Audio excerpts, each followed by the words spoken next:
अस्सलाम वालेकुम। फुटबॉलिस्तान के नाजरीन, आपका मेज़बान इसाक बलोच जाम यूसुफ स्टेडियम उत्तर से हाजिर है।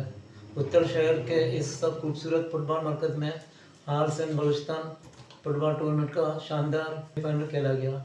इस टूर्नामेंट में पहली बार आज़म स्पोर्ट्स ने शिरकत की और पहली बार ट्रॉफी अपने नाम की। इस खूबसूरत मैच को शायकीन की रिकॉर्ड तादाद ने उठाया।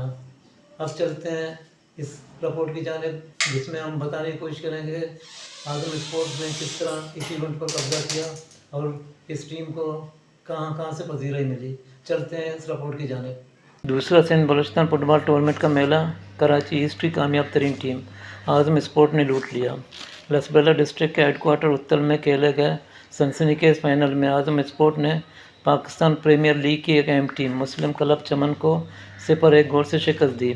उत्तल के जाम मोहम्मद यूसुफ स्टेडियम के सब्ज़ार पर खेले गए मैच का फैसलाकुन गोल ड्रामाई अंदाज में स्ट्राइकर एहसान ने हेड के ज़रिए बनाया। टॉप ऑफ द डी मिलने वाली फ्री किक पर बाबर के क्रॉस पर नवीद ने ऐड करके गेंद एहसान को दी और एहसान ने ऐड ही के ज़रिए गेंद को जाल में डाल दिया और यही गोल फैसलाकुन साबित हुआ। मुस्लिम क्लब चमन ने मैच में वापस आने की कोशिश की, लेकिन फ़क्र कराची आज़म स्पोर्ट्स की दिफाई लाइन ने इनके तमाम हमलों को नाकारा किया। मैच के इख्तिताम पर मेहमान खुसूसी secretary sports Balochistan doctor Javed Anwar Shahwani ने इनामात तकसीम किए। मेहमान खास का ग्राउंड आम पर शायकीन फुटबॉल ने वालियाना खैर मकदम किया। डॉक्टर जावेद अनवर शाहवानी और दीगर मेहमानों से दोनों टीमों के खिलाड़ियों का तारुफ कराया गया। रवायती फोटो सेशन भी हुआ। सनसनीखेज और दिलचस्प मैच को रिकॉर्ड तादाद में शायकीन ने देखा। मेहमान कास ने पाती टीम के कप्तान को 2.5 लाख रुपये का चेक और विनर ट्रॉफी दी। इसी तरह मुस्लिम क्लब चमन के कप्तान ने रनर अप ट्रॉफी और 1.5 लाख का चेक वसूल किया। बलूचिस्तान स्पोर्ट बोर्ड के तहत ये दूसरा सिंध बलूचिस्तान टूर्नामेंट था। गुज़श्ता साल ये ट्रॉफी लोरा लाई ने हासिल की थी। इस साल भी रिकॉर्ड 49 टीमों ने इस टूर्नामेंट में हिस्सा लिया। सिंध की जानिब से आज़म स्पोर्ट ने अपनी पहली एंट्री में विनिंग ट्रॉफी पर कब्जा किया। टूर्नामेंट के मुकाबले बलूचिस्तान के 3 मुख्तलिफ मराकज़ पर खेले गए।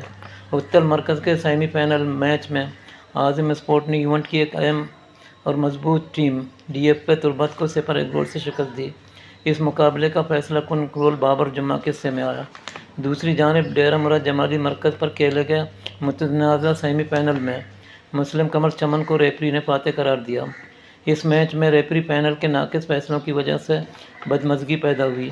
हज़ारा क्लब जब 1 गोल से डाउन थी, रेफरी के एक मुतनाज़ा फैसले पर मैच हज़ारा क्लब ने एहतजाज किया, लेकिन यह एहतजाज रेफरी पैनल को मुतासर नहीं हुई। इस तरह हज़ारा क्लब ने मैच खेलने से इनकार किया। फुटबॉल माहिरीन ने इतने बड़े इवेंट में रेफरी की जानिबदारी को फुटबॉल के साथ मजाक करार दिया। इस साल की फातिह टीम आज़म स्पोर्ट्स की टीम मैनेजमेंट के साथ साथ टीम के coach captain Ibadullah, manager Ajmal Cuttack, Abdul Jabbar, Shakeel भाई ने अपनी शानदार हिकमत अमली से इस फतेह में अहम किरदार अदा किया। अजमल कटक और कैप्टन इबादुल्लाह की बनाई गई टीम कम्बिनेशन ने मुल्क की एक अहम टीम मुस्लिम क्लब चमन को परेशानी में डाल दिया। अजमल कटक और कैप्टन इबादुल्लाह को पाकिस्तान भर से फुटबॉल के चाहने वालों ने इस कामयाबी पर मुबारकबाद दी है और मुबारकबाद का ना रुकने वाले सिलसिला ताहल जारी है। फुटबॉलिस्तान चैनल की टीम भी आज़म स्पोर्ट्स की कामयाबी पर क्लब के खिलाड़ियों और टीम मैनेजर को मुबारक देती है। बलूचिस्तान स्पोर्ट बोर्ड के डायरेक्टर दुर्रा बलोच ने इस पौधे को परवान चढ़ाया। फुटबॉल हलकों ने इस इवेंट को मुल्क का एक अहम इवेंट करार देते हुए इस ख्वाहिश का इज़हार किया कि इस इवेंट को हुकूमत बलूचिस्तान इसी तरह आन शान से हर साल मुंतखब करती रहेगी।